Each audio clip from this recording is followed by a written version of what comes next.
विषारी मद्य दुर्घटनेनंतर सोलापुरात प्रशासन अलर्ट. अवैध मद्य निर्मितीविरोधात धडक मोहीम.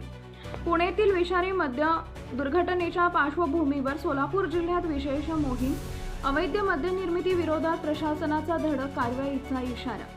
पुणे इथं मिथेनॉल मिश्रित विषारी मद्य प्राशनामुळे घडलेल्या गंभीर दुर्घटनेच्या पार्श्वभूमीवर सोलापूर जिल्हा प्रशासनाने अवैध मद्य निर्मिती, गावठी दारू विक्री आणि मिथेनॉलच्या गैरवापरांविरोधात व्यापक प्रतिबंधात्मक मोहीम हाती घेतली आहे. जिल्हाधिकारी यांच्या आदेशानुसार राज्य उत्पादन शुल्क विभाग, पोलीस प्रशासन, महावितरण आणि अन्न व औषध प्रशासन तसेच स्थानिक स्वराज्य संस्थांच्या समन्वयातून संयुक्त कारवाई करण्यात आली आहे. पुणे येथील दुर्घटनेत मिथेनॉल या अत्यंत विषारी रसायनांचा वापर झाल्याचं समोर आलंय.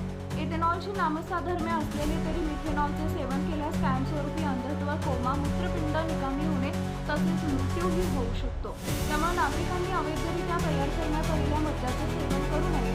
तसेच धाबे, टपरी आणि इतर ठिकाणी विक्री होणाऱ्या बेकायदेशीर मद्यांच्या आमिषाला बळी पडू नये असं आवाहन प्रशासनाने केले आहे. नमस्कार, मी सौरभ बाळकृष्ण आदाटे, उपाधीक्षक, राज्य उत्पादन शुल्क विभाग, सोलापूर.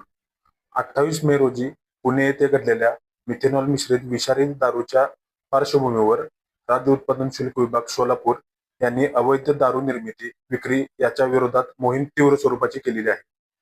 तसेच माननीय जिल्हाधिकारी सोलापूर यांच्या आदेशान्वये पोलीस विभाग, महसूल यंत्रणा, स्थानिक स्वराज्य संस्था तसेच तलाठी, पोलीस पाटील यांच्या सर्वांच्या समन्वयाने दारू विरोधीची मोहीम अधिक व्यापक स्वरूपात राबवली जाईल.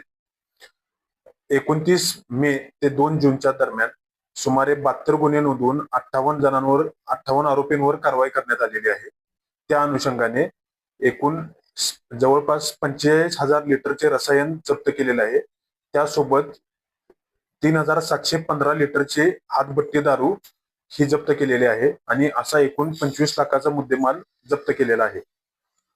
या बाईटच्या माध्यमातून मी सर्व नागरिकांना आवाहन करू इच्छितो की आपल्याकडे कोणतीही अवैध दारूविषयीची माहिती असेल तर ती तात्काळ राज्य उत्पादन शुल्क विभागाला कळवावी. बातमी देणाऱ्याचे नाव गुपित ठेवले जाईल आणि अवैध दारू निर्मिती आणि विक्री संबंधित शून्य सहनशीलतेचे धोरण अवलंबले जाणार आहे. बंधुप्रेम न्यूज चॅनलला लाईक, सबस्क्राईब व बेल आयकॉन दाबायला विसरू नका. धन्यवाद.